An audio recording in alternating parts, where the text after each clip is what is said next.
Bienvenue à bord du Studio 2844. On a rendez-vous là pour que je vous parle de l'association entre G-Selector Zeta et vMix que j'ai mise en place et vous montrer un petit peu comment ça fonctionne et peut-être vous donner envie de mettre un peu d'image sur vos contenus audio gérés par G-Selector Zeta. Alors c'est peut-être pour des opérations spéciales, une télé temporaire, etc. En tout cas, l'idée est d'utiliser la force de programmation de G-Selector, la force de diffusion de Zeta et la force de diffusion vidéo de vMix. Le postulat de départ est de se dire que Zeta est capable d'intégrer des fichiers vidéo au même titre que des fichiers audio, que ce soit des WAV, etc. Donc des fichiers MP4. Attention toutefois, il faut que les fichiers MP4 intègrent un audio en AAC. Si l'audio est en MP3, il va créer un fichier MP3 et là, toute ma démo ne fonctionne plus. Donc on part du postulat que nous avons des vidéos MP4 au format AAC pour l'audio, on l'intègre dans Zeta, ça nous crée la fiche dans G-Selector et nous sommes partis. Les fichiers sont ajoutés dans l'Audio Store, on n'a plus qu'à dire à vMix où est cet Audio Store, que vMix ait bel et bien accès aux fichiers, et là Zeta va dire en permanence à vMix quels sont les assets qu'il est en train de diffuser, et vMix va tenter de le suivre. Et va réussir à le suivre. Donc là, sur cette démo, vous voyez à ma droite un Zeta, pour ceux qui connaissent, en local. On est en train de diffuser Ed Sheeran. Selassou est à suivre. Il y aura John Newman, Cascada, Jamiroquai, Selassou encore une fois. Donc là, c'est vraiment des procs de test. Jess Glynne, etc., etc. Si je fais une action, alors oui, juste en dessous ici, vous avez le hotkey qui va nous permettre de piloter vMix et de ce côté-là, oui, c'est compliqué, j'ai pas l'habitude de ça. Un retour vMix avec le multiview, on voit bel et bien qu'on est en train de diffuser le clip d'Ed Sheeran, qui est bien Selassou qui est prévu pour la suite, qui est pour l'instant figé. Et vous voyez qu'il y a un direct de ce que je suis en train de faire. Vous voyez ma main là qui bouge. Quelques secondes après, elle bouge puisque ce vMix est dans le cloud. Donc il faut que l'image monte vers la machine dans le cloud et redescendre pour que je vois ce qu'il en est. Donc il y a à peu près 800 millisecondes aller et retour. Ça va nous permettre dans un instant de passer en direct et d'avoir par exemple notre direct depuis, je sais pas moi, un festival de musique, enfin ce que l'on veut. Là, si je décide finalement de changer et de ne pas mettre Selassou à suivre, mais Cascada Evacuate the Dance Floor, je le change dans Zeta et ça va suivre dans un instant dans vMix. Voilà, la première image de Cascada, c'est un rectangle blanc. Donc dans quelques minutes, dans 1 minute 12, on va avoir Cascada. Je pourrais aussi me dire que de temps en temps sur mon programme, je vais diffuser des fichiers audio. Donc par exemple, je sais pas, si je prends Depeche Mode Everything Counts, j'ai envie de le diffuser. Je n'ai pas l'image de cette chanson, c'est un fichier audio.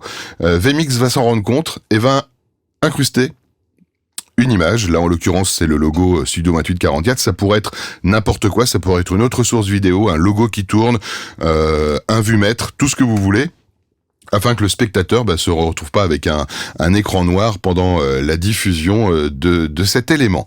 Depuis les hotkeys, je peux faire un titrage. Voilà, si je titre, ça va nous dire qu'on est en train de regarder Ed Sheeran, tout simplement. Si je veux enlever l'overlay, le petit logo en haut à droite, je clique ici, il disparaît. Je le remets. En fait, l'idée est de se dire que tout ce qui est fait dans vMix est piloté directement par Zeta pour une question de simplicité, et on a un retour vMix quand même pour être sûr que les actions que l'on fait soient bien prises en compte. 10 secondes avant la fin du morceau, Zeta envoie l'information à vMix qui vient de titrer automatiquement que c'était Ed Sheeran. L'enchaînement va avoir lieu, voilà. Depeche Mode Everything Counts est maintenant on air, que ce soit sur le programme Zeta ou sur le programme vMix. 15 secondes après le début de tous les assets, de tous les fichiers que l'on diffuse, on va mettre un titrage pour dire que nous sommes en train d'écouter pour le coup uniquement Depeche Mode Everything Counts. En revanche, si nous intégrions quelque chose qui soit des links, là on n'aurait pas de titrage, on va pas dire qu'on est en train de passer la publicité pour Ikea, et on retirerait également l'overlay automatiquement. vMix, Zeta prévient que c'est un link, et donc vMix va agir un tout petit peu différemment en fonction de ses contenus. On va pouvoir passer en live. On voit que dans mon hotkey, j'ai un pause go live, donc soit on met un asset qui va automatiquement enchaîner à la fin de Dépêche Mode pour que ce soit propre et pas casser la chanson. Maintenant, si on s'en fiche, on peut passer directement en live. Bing, voilà.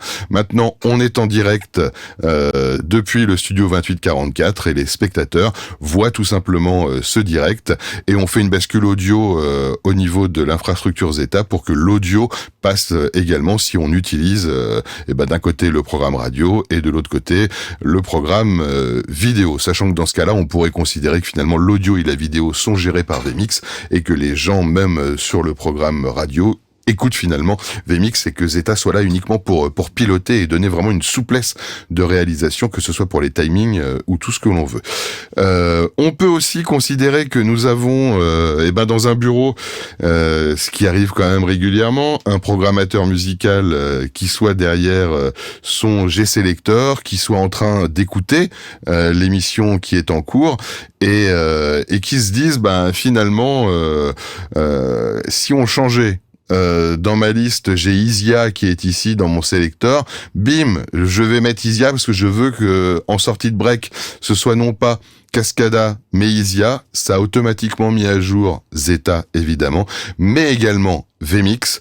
Et à partir de maintenant, lorsque le réalisateur va faire le play next, tout simplement dans Zeta, le live va s'arrêter et les gens vont pouvoir regarder Isia, mon cœur, je sors du live, Isia va démarrer dans un instant. Voilà, ça commence avec un fade au noir, mais Isia est bel et bien diffusée et tout ça c'est fait automatiquement. Voilà, j'espère que c'était assez complet, pas trop compliqué, que ça vous a potentiellement plu.